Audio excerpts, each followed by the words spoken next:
Buenas tardes, buenas noches, mis hermanos. Dios les bendiga.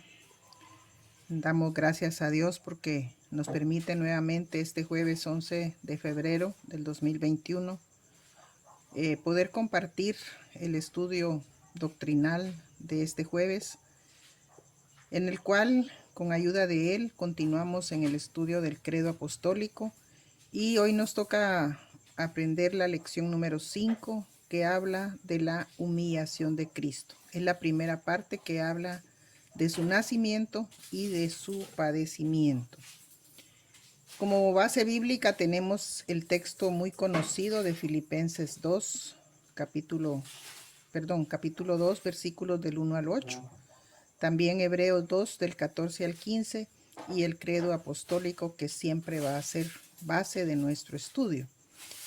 El versículo que vamos a memorizar dice así: nada hagáis por contienda o por vanagloria, antes bien con humildad, estimando cada uno a los demás como superiores a él mismo. Filipenses 2:3. El propósito de la lección es estudiar 2 etapas del estado de humillación de Cristo. Entender por qué se considera un estado de humillación de Cristo, su nacimiento y padecimiento, y comentar en qué forma somos beneficiados con su nacimiento y padecimiento humildes. Cuando hablamos de padecimiento, mis hermanos, estamos hablando de un tema doctrinal, de un tema teológico que nuestra iglesia sostiene en su confesión, que el Señor Jesús durante su ministerio terrenal estuvo en un estado de humillación. Entonces ese es el tema que vamos a ver, y antes de entrar de lleno a la lección vamos a leer todos juntos el credo apostólico. Creo en Dios Padre Todopoderoso, Creador del cielo y de la tierra, y en Jesucristo, su único Hijo, Señor nuestro, que fue concebido del Espíritu Santo, nació de la Virgen María, padeció bajo el poder de Poncio Pilato, fue crucificado, muerto y sepultado. Descendió a los infiernos, al tercer día resucitó de entre los muertos. Subió al cielo y está sentado a la diestra de Dios Padre Todopoderoso. Desde ahí vendrá al fin del mundo a juzgar a los vivos y a los muertos. Creo en el Espíritu Santo, la Santa Iglesia Universal, la comunión de los santos, el perdón de los pecados, la resurrección del cuerpo y la vida perdurable. Amén. Como dijimos el jueves anterior, lo que el credo dice sobre Dios Padre es únicamente un artículo, una línea, podríamos decir. Sin embargo, al hablar de su Hijo Jesús, abarcamos los artículos del 3 al 7 del credo. Por eso el contenido sobre Jesucristo va a abarcar por lo menos 4 lecciones consecutivas. ¿Por qué hablamos de humillación de Cristo? Siempre en nuestra reflexión como iglesia y en nuestra doctrina se habla, como yo les decía antes, del ministerio de Jesús como un estado de humillación. Las palabras humildad y humillación son términos conocidos. Cuando hablamos de humildad no nos referimos a la ropa que está rota o remendada, sino que hablamos de un sentimiento, de una actitud. Y la humillación pues es un acto, ¿verdad?, en el cual nosotros mostramos esa actitud humilde. Son términos bien conocidos, no necesitamos profundizar mucho en su significado. Pero cuando hablamos de humillación relacionado a la vida y ministerio de Jesús, entonces estamos haciendo referencia a otros aspectos, ¿verdad? En este caso vamos a hablar de su nacimiento y su padecimiento. El nacimiento de Jesús y sus padecimientos que fueron en su pasión, ¿verdad?, relacionados a un estado de humillación. El texto que tenemos como base en la carta a los Filipenses nos lo dice muy claro. Este texto de Filipenses lo podemos leer y dice que haya en nosotros el mismo sentir que hubo también en Cristo Jesús, el cual siendo en forma de Dios, no estimó el ser igual a Dios como cosa a que aferrarse, sino que se humilló y se humilló hasta lo sumo, porque se hizo siervo, ¿verdad? Este texto es bien conocido. Pero también recordemos que al final del texto, aquí en la base bíblica solo pusimos hasta el versículo 8. Pero si seguimos leyendo, nosotros vemos que también habla de su exaltación, porque Jesús se humilló. Más que hacerse un humano siendo Dios, todavía se humilló más al hacerse siervo, o es decir, esclavo. Y por ello Dios le exaltó hasta lo sumo, dice la palabra en Filipenses capítulo 2. Y le dio un nombre que es sobre todo nombre, para que en el nombre de Jesús se doble toda rodilla, mis hermanos, de los que están en la tierra, en el cielo y debajo de la tierra. Y también Jesús mismo afirmó, para hablarles un poquito acerca de lo que es la humildad y el hacerse siervo. Él más adelante en el Evangelio va a afirmar, el Hijo del Hombre no vino para ser servido, sino para servir.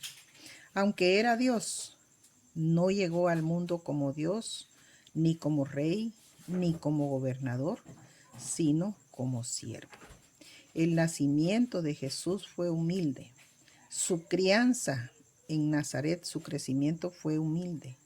Y el ministerio que realizó por aproximadamente 3 años fue también en una actitud de humildad. Es decir, él es un ejemplo. Pero no es que sea humillación el que nosotros seamos humildes. No. En el caso de él se habla de un estado de humillación porque él no es un hombre común y corriente. Es Dios y se hizo hombre. Ahí es donde se entiende el sentido de este término, ¿verdad? La primera parte de este artículo dice que fue concebido por el Espíritu Santo y nació de María Virgen. En otros dice, nació de la Virgen María, es decir, de una mujer virgen. Jesús, siendo Dios, como decía antes, no vino y apareció en un abrir y cerrar de ojos con poder, con armas, con una espada en la mano, apareció poderoso y arregló todas las cosas, sino que Él nació como nace cualquier ser humano. Es decir, se desarrolló en el vientre de su madre y nació de la misma manera que nosotros, los seres humanos. Es humillación, pues siendo Dios, se hizo como nosotros. Creció y vivió como todo niño judío en Nazaret. Y fíjense que en Hebreos 2, 14 y 15 dice que el verbo se hizo carne y habitó entre nosotros.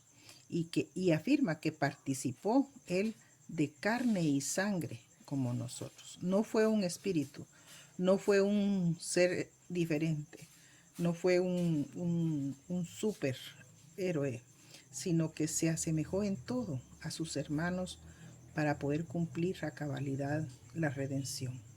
Se habla de estado de humillación en su nacimiento, pues nació y vivió como un niño humilde de una comunidad galilea.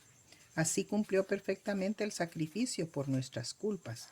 El credo dice que nació de la Virgen María, es decir, nació siendo ella virgen, porque Jesús no fue concebido por un acto sexual como todo ser humano, sino que fue concebido por obra del Espíritu Santo. Esta es entonces la primera parte de lo que llamaríamos su estado de humillación.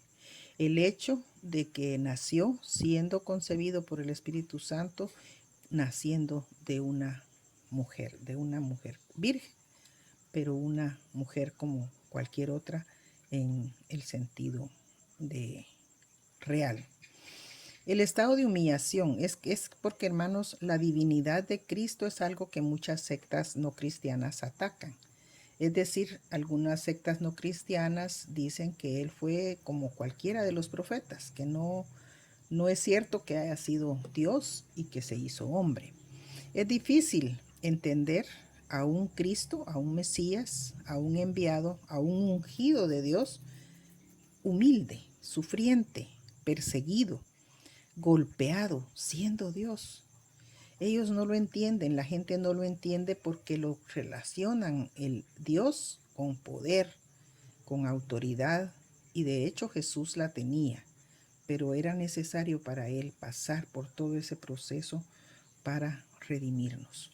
Por lo tanto, mis hermanos, para entenderlo, partimos de que la encarnación, fíjense, el hecho de que Dios se haga ser humano, viene a ser el principio del estado de humillación de Cristo. Bajó de su estado divino a un estado o a una condición humana. Y según Filipenses 2, lo hizo voluntariamente.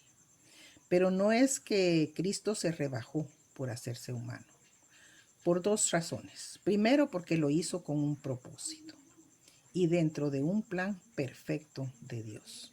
Y segundo, porque venció, es decir, fue exaltado y volvió a su estado anterior. No se quedó en la tumba, mucho menos se quedó ahí su cuerpo para corromperse, sino que Él resucitó, fue exaltado, regresó a la gloria y majestad que tenía desde la eternidad. Luego el mismo artículo sigue diciendo, padeció bajo el poder de Poncio Pilato, fue crucificado, muerto y sepultado. A todos nosotros nos afecta cuando miramos una injusticia. Una injusticia que podría ser, por ejemplo, una persona inocente acusada de un delito que no cometió y que a todas luces es inocente. Nos conmueve. Y en este caso del Señor Jesús, lo que la Biblia nos relata, pues Poncio Pilato, que fue un procurador romano que gobernaba Judea en los años del 26 al 36 después de Cristo, y era importante que el Mesías enfrentara a los romanos, pues Jesús no es solamente un personaje bíblico. Eso nos demuestra, ¿verdad? Cuando la Biblia narra el juicio de Poncio Pilato a Jesús, nos está diciendo que Jesús no es solamente un personaje bíblico, sino que también es un personaje histórico, de carne y hueso. No, él no se disfrazó de hombre, sino que se hizo hombre. Y siendo hombre, en su condición de hombre, enfrentó al Imperio Romano, representado en Poncio Pilato. Es decir, en la historia del Imperio Romano, eso es parte de la historia. Entonces, esto es como para confrontarlo. Lo dice el texto bíblico, pero también está el hecho histórico propiamente que nos muestra que la Biblia no nos está contando una historia, ¿verdad? Porque él, como les decía antes, pues no fue un espíritu o una visión o algo extraño, sino que fue Dios haciéndose humano. Tuvo sus limitaciones como humano.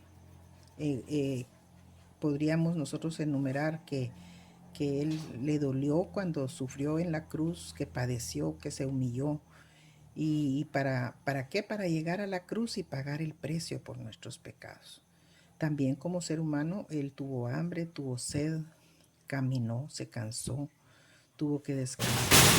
Es decir, pasar por todo ese proceso que podríamos pasar nosotros si tratáramos o intentáramos hacer el recorrido de Jesús.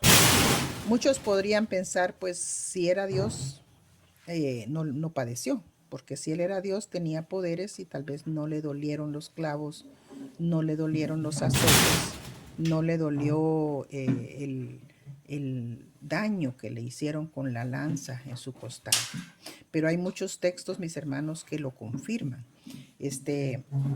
Ahí tengo, les he puesto Lucas 22:15, Hechos 1:3, Primera Pedro 2:21, entre otros. Quiero leerles lo que dice Primera Pedro 2:21. Dice, pues para esto fuisteis llamados, porque también Cristo padeció por nosotros,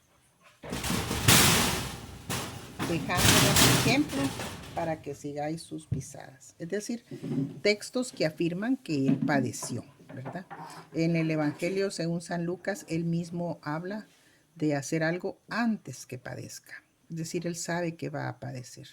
Muchas veces nosotros nos imaginamos que eso es un relato bonito o que impacta, pero que tal vez no dolió, pero sí él padeció. Eso fue parte de su proceso para llegar a cumplir la redención nuestra, ¿verdad? El pagar el precio de nuestros pecados.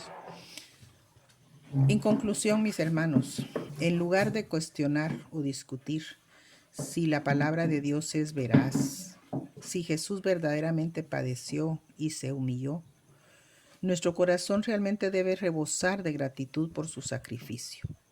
A esa oración que Jesús hizo en Getsemaní antes de ser capturado, es una parte del texto que nos muestra la angustia que sintió.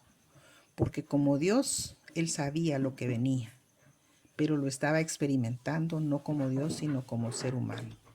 Por ello, mis hermanos, tenemos que amar a Jesús, alabarle y servirle con devoción, obedecer sus enseñanzas. Para finalizar, quiero que repitamos juntos, y ojalá podamos hacerlo de memoria, lo que hemos aprendido del credo apostólico hasta ahora. Aprendimos en la primera oportunidad: creo en Dios Padre Todopoderoso, Creador del cielo y de la tierra. Luego aprendimos: y en Jesucristo, su único Hijo, Señor nuestro. Y ahora en esta ocasión, que fue concebido del Espíritu Santo y nació de la Virgen María. Esa es la enseñanza que tenemos, mis hermanos, hasta este momento. Espero que continuemos, que sigamos esta serie hasta finalizar, para que nosotros, no estoy pensando en que lo vamos a aprender todo acerca del credo apostólico, porque la enseñanza es amplia, pero por lo menos aprender algunas cosas básicas que nos permitan tener seguridad al poderlo repetir dentro de la iglesia. Dios les bendiga, mis hermanos, y hasta la próxima semana.